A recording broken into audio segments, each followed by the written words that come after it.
Fala, meus queridos amigos, vamos começar a nossa revisão de saúde coletiva para AP1. Apenas lembrando que essa revisão ela está completamente direcionada para a nossa prova de AP1.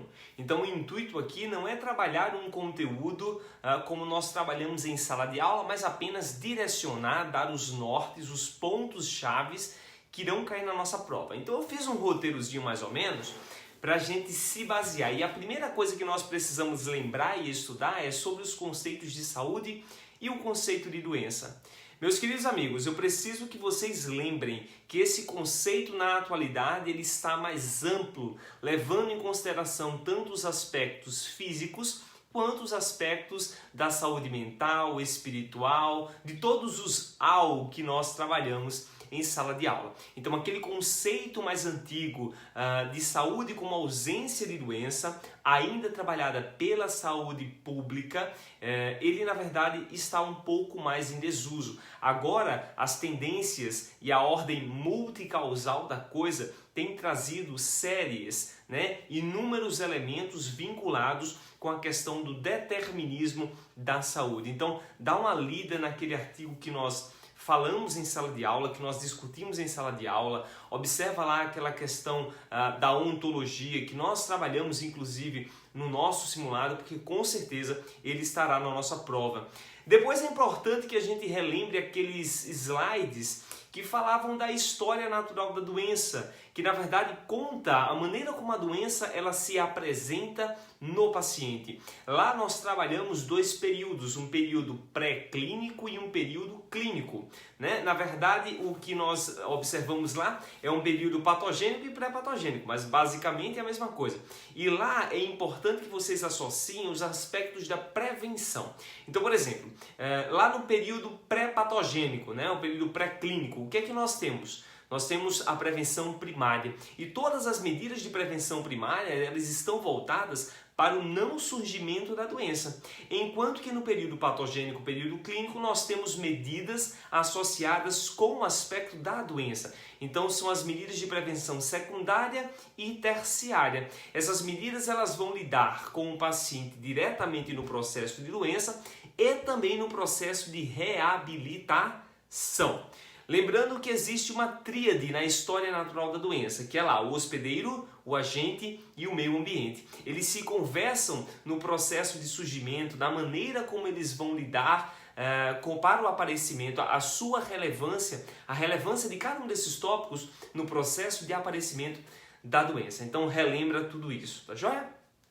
Eu quero que vocês, mais uma vez, olhem lá aquele quadro comparativo entre saúde pública e saúde coletiva para tentar observar quais são os elementos que são exclusivos da saúde pública e aqueles que são exclusivos da saúde coletiva. Apenas uma dica, lembrar que a saúde pública trabalha a saúde como ausência de doença, avaliando aspectos da morbi e mortalidade. Agora na saúde coletiva nós já temos algo mais amplificado, algo mais integrado e intersetorial, tá joia? Se liga aí nessa palavra.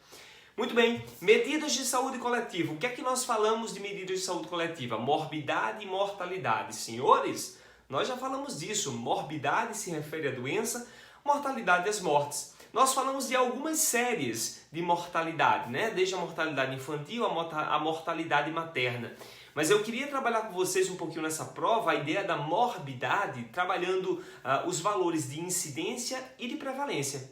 Incidência a gente já estudou e eu acho que isso está muito claro na cabeça de vocês, que referem-se aos casos novos e a prevalência aos casos totais. Só relembrando a fórmula, no geral aí, independente de prevalência e incidência, mas você tem ali casos sobre a população. Tá joia? Então, se vocês precisarem calcular alguma coisa, vocês vão se basear nessa formulação. E lembra, tá? Leva alguma calculadora para a prova que com certeza vocês vão precisar disso.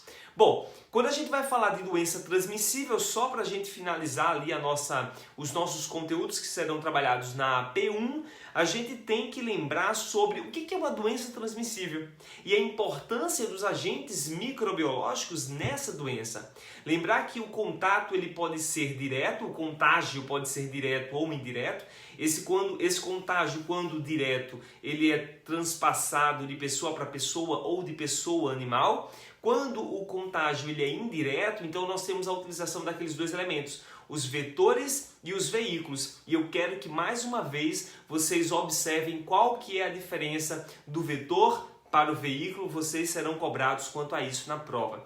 Lembrar que uma doença transmissível pode ou não ser contagiosa. Ela é contagiosa quando ela não necessita de vetores e veículos para passar para uma outra pessoa. Na verdade, quando a forma de contato ela é direta, de contágio ela é direta.